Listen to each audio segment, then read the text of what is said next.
Yo, what's going on, guys? Random Comic here. I just wanted to make a quick commentary talking about two things that have kind of been bugging me and pretty much the whole competitive scene of Call of Duty and games in general. The two things I want to talk about was rage quitting and tryhards, and they kind of go hand. Like, there's the rage quitters and then there's the guys that just play very competitive. If you're calling somebody a tryhard, I feel that you're telling them that, hey man, you're a really competitive player and you want to win.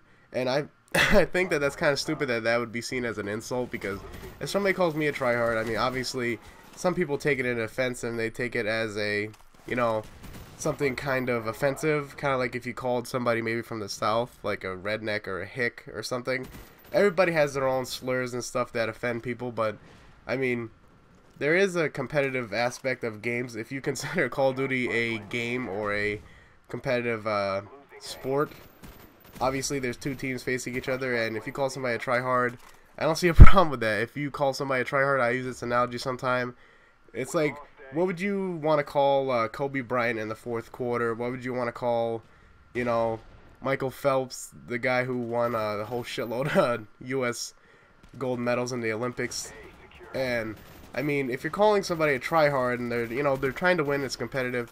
Let me tell you, if Call of Duty wasn't competitive and every game you put up crazy scores, whatever the hell's an impressive score to you, 101, whatever it is, impressive KDs, I mean, that's all fun and all, but how fun is it going to be when every game you play is like that and nobody's actually, challenging your skills? If I was playing Call of Duty all night, and obviously it happens some nights where you don't even get into one competitive game and a lot of people rage quit, and that's why I wanted to talk about that, because I probably played 5 games straight the other night on Xbox, and every lobby the other team rage quit and nobody else got thrown in the game. And I'm kind of happy that people don't get thrown in games like that, because it's unfair to the people that weren't in there. It's not their fault that they're getting thrown into a game that's unwinnable. I've rage quit out of games. The only games I've ever rage quit out of on Xbox are the ones where I got thrown into a couple of domination games where it was like 195 to 99. And I just backed out, turned off my Xbox. I was like, you know what?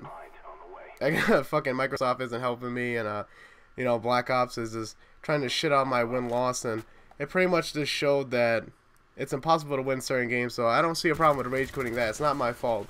But rage quitting in the aspect of once, you're getting spawn trapped or something, I don't know, I take those situations as a challenge. I mean, if everybody quit in a competitive game, like, you don't see people playing basketball and they rage quit when they're getting blown out fucking by like 20 points. They still have to play the game, and guess what? Every now and then there's going to be an upset, which is kind of exciting. I mean, would you rather watch, this is a very, very easy analogy to get used to. It's, which game would you rather watch? Let's say it's a really big game like the NBA Championship.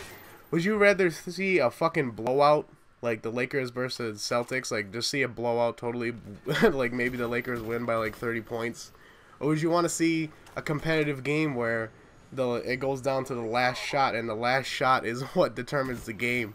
I don't know about you guys, but it'd be a lot more exciting to see a competitive game where two people are actually, or two teams are actually being competitive with each other and actually, having a fair battle. I mean, if every time you saw like a football game, whatever it is, your sport, if somebody quit out and then like it was impossible for the other team to win, oh, they just throw in the towel, like, okay, turn off your television, there's no reason to watch the TV anymore, the fucking Celtics got blown out, just throw in the towel. That's not what happens, But the one thing that does happen in those competitive games are they throw in substitutes, the guy in the benches, which is kind of like the rage quitting thing. Is like, this analogy was the analogy I thought of, was like, those people that rage quit are the people that when like a team's getting blown out and they have to throw in the bench, they throw in the the players that suck. They're just like, alright, throw in those guys, let them finish the game. It doesn't matter, they're not gonna win. Which is kind of like in this game, I think it would be kind of cool if they made it so the rage quitters had some kind of punishment. I mean, in Halo they do have their own type of thing where you get you can't play for like 10 minutes or so if you quit out enough. But in this game, I don't think there's enough punishment for backing out too much. It's really irritating, and it's very I mean, once we actually do get in one of these games, it's like, oh, we're just owning the other team, and it's pretty much just like, you know, easy picking, shooting fucking fish in a barrel. There's not that much competition when you're playing in a group of guys that just rage quit. I don't see any. I thought that was just funny how my teammate died right there.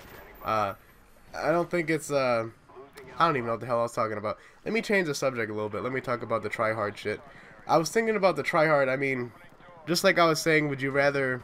I would much rather have a team, you know, fucking throwing their bodies on bases and actually trying to go for the games instead of just quitting out, because that's embarrassing. I mean, I'll never quit out of a game just because we're being owned. I mean, if we're playing a demolition game and maybe we're being spawn trapped, I think demolition is the only exception in that demolition, the spawns don't flip.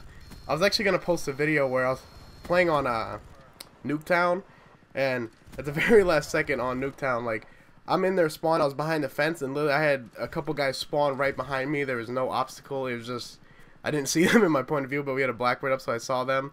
And right there's the enemy. They forfeit.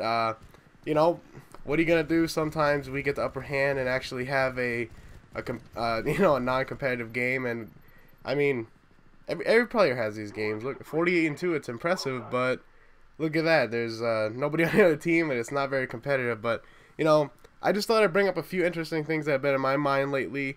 Hopefully you guys respect that, and maybe you guys have your own opinions. Please tell me what you guys think about the whole like rage quitters versus try hard type of thing. But I mean, just really tell me guys what you think about that. I'd really appreciate it. But other than that, guys, I hope you guys have a good day or night, depending on when you're watching this, and I'll see you guys later. Peace.